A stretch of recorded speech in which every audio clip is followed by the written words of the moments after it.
መረጃን እንሆኝ ለጨፌ ጅላ ህዝብ ሁላችንም ድምጽ እንሆኑ ዳርማጮቼ አትዲቀቴ ሚጨቴ መጋላ ገራቸቲ ሱፈድ ደብቴ ከራኬስናና ኦልታ ኩኖ ሀወቲን ከን ሰደሰባደቴ ዮከ መኪና ከነ ዮከን ኮረን ዮከ ያበተን መኪና አከንታነ ወይራ ያበተኒ ከራ ኩኖ ኢላ ቦለሸኒ ሸንተመፍ ከይሳ ቀቡ ከይስ ደመኒ ከናፍ ኡመተ ከና ሰገለ ያታኑ ጀቹን በርባዳ ሁንድ ከሰን ኦዴፈኖ ከና ሼር ጎዳቲ ነማ ባኤ ብራንጋ ወረ ሚዲያ ከነረትሲ ፖዚቲቭ ኢነርጂ ቀበኒፍ ሼር ጎዳቲ ኡመተ ጨፌ ጅላ ከናፍ ሰገለ ያታኑ መጋላ ጨፌ ጅላ ዋቶኮ ሲናጀዱ አኒን እስንሜ ሃንገዱማት ቪዲዮ ከላካ መጋላን ጨፌ ጅላ ለፈሴና ጉዳ ቀብዱ ለፋዮታ ቢቅርችቴ አማንጌተዳ ለፈወዮ መቀብዱ ፊ ለፈዋመራን በዳት የሙታቱ ሜ ዋን ተኮ ዋን ወጨፌ ጅላ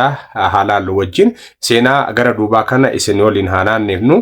ዳንዲን ጉዲና ኡመን ሄዱ halkaniif guyyaa itti imalu xiyyeeffannoo dhabaaf maaf rakkina keessa gala maaf hawwotiin kennaaf abbootiin kenna akkana rakkatan magaalaa caffee jilaa eessa warra jettaniif kuno as magaalaa guddoo godina arsii asallaa irraa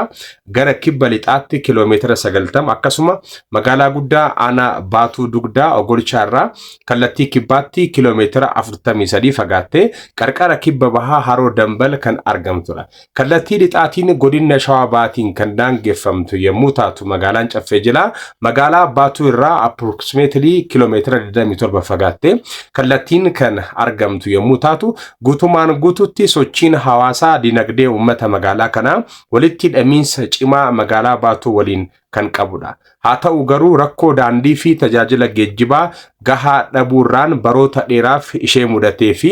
ammas mudachaa kan jiruuf irraa kan ka'e guddinni ishee gadi qabamee gadi siiqaati akka arginitti miidhamaa jiru. manni kun hawaasni ishees galaana rakkoo hamaa fi cimaa ta'e keessa jiru. kanaafuu ummata sagalee dhabe kanaaf sagalee haa taanu. haalli qilleensa ishee baddadaree yommuu ta'u oomishinni midhaan isheef kan sanyii garagaraa biqilchu yommuu taatu isaan keessaas kanneen akka qamadii boqqolloo xaafii fi hedduun kan beekamtudha. haalli teessuma lafa ishees qarqara hara dambalaatti diriirtee waan argamtuu fi oomisha jallisii fi qurxummiif hedduu mijattudha. magaalaan tun magaalaa seenaa qabeettiidhaas wayita milik lamaffaan yeroo jalqabaatiif arsii cabsee to'annoo isaa jala oolchuudhaaf yaalii gochaa ture. gootichi hin seenee hulufe akka ta'e gootichi kunis mormii fi falmii cimaadhaan milik ofirraa ittisee arsiin akka hin cabne kan taasise asuma magaalaa caffee jilaarraa dhalatanii magaalaa kanaaf hayyoota jedhamanii kan waamanudha. tarra kan ta'e maanguddoon